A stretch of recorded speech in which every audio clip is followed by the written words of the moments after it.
चलाएंगे तो एक्सीडेंट होगा, और एक्सीडेंट होगा तो आप हॉस्पिटल पहुंच जाएंगे।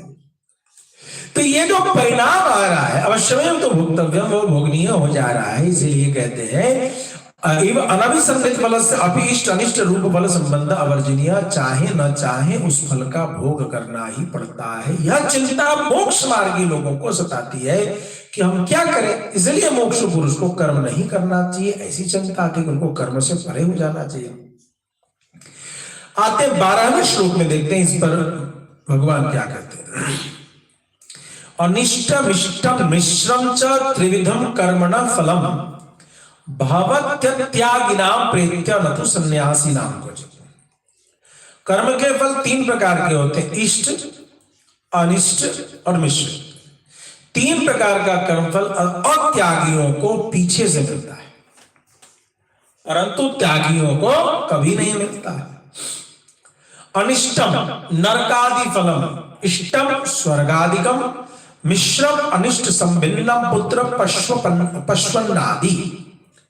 अनिष्टम अनिष्ट फल क्या हो गया? नरक आदि फल, नरक होना, नीचे की योनियों को प्राप्ति होना, कुकर शुकर की योनि को प्राप्त होना, यह अनिष्ट फल हो गया। कहते हैं इष्टम स्वर्ग आदि चंद्र वरुण आदि लोकों की प्राप्ति होना, और स्वर्ग आदि की प्राप्ति होना, राजवैभव की ज्ञान संपन्न होने की, श्री संपन्न होने की अवस्था की प्राप्ति होना, ये इष्ट प्राप्ति हो गया।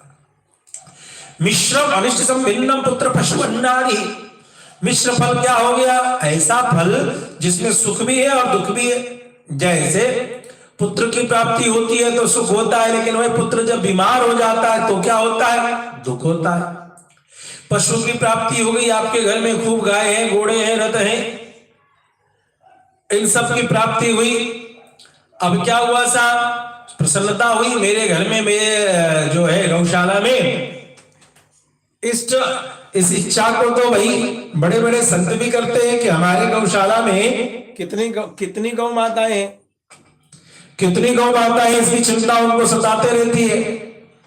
कोई कहता है मेरे यहाँ 10 गौ है, कोई कहता है 100, कोई कहता है 1000, कोई कहता है 10,000। तो 10,000 गौशालाएं जब गौ माताएं आई, उनकी सेवा के लिए धर्म करे तो परिणाम क्या हुआ? उनके चारण करने वाले लोग भी चाहिए, चरवाहे भी चाहिए। वो विरक्त हो, वो गृहस्थ हो, लेकिन गाय को दाना पानी तो चाहिए, तो वो अलग। यदि उसमें से कुछ लोग चले जाएं तो अलग चिंता हुई कि गौ को सामने पाला है, उसको दाना पानी नहीं मिलेगा, उसके स्वास्थ्य की चिंता नहीं होगी, तो अनिष्ट हो रहा है, दुख हो रहा है। तो मिश्र फलम, ये जो पशु अन्न आदि की प्राप्ति है, एवं त्रिविधम कर्मणा फलम, ऐसा 3 प्रकार का जो कर्म का फल, अत्याग नाम कर्तृत्व ममता फल त्याग रहिताना प्रयुक्त भवति, ऐसा अत्यागियों को कर्तापन के अभिमान ममता और फल का त्याग न करने वाले पुरुषों को पीछे से मिलता है। यानी जो अत्यागी लोग हैं, जो कर्म के फल संगति, फल कर्तापन और संगति से जुड़े रहते हैं, उनको ये फल मिलता ही मिलता है पीछे से। कहते प्रेत्य कर्मानुष्ठानोत्तर कालम इत्यर्थः। यहां प्रेत्य शब्द का अर्थ है कर्मानुष्ठान के बाद का समय, प्रेत्य भवति, यानी जैसे कोई मरने के बाद प्रेत होता है तो कर्म भी प्रेत्य बन जाता है, यानी कि पीछे उसका की प्राप्ति होती है। न तो सन्यासीनाम क्वचित् गतौ कर्तृत्वानि परित्यागिनाम क्वचित् अभिमोक्ष विरोधी फलम भवति। सन्यासियों को कहते हैं भगवान कभी भी यह नहीं मिलता, यानी कर्तापन और फल आदि का परित्याग कर देने वाले महानुभाव और सन्यासियों को, त्यागियों को तो कभी भी मोक्ष विरोधी फल नहीं मिलता। या ध्यान देना होगा, न तो सन्यासी नाम क्वचित्, उन्हें नहीं मिलता है कोई फल। तो कैसा फल नहीं मिलता है? अभी जो हमने कोहरे की बात कही, तो कोहरा तो होगा, है नहीं? सूर्य होगा तो रोशनी होगी, नहीं होगा तो अंधेरा होगा।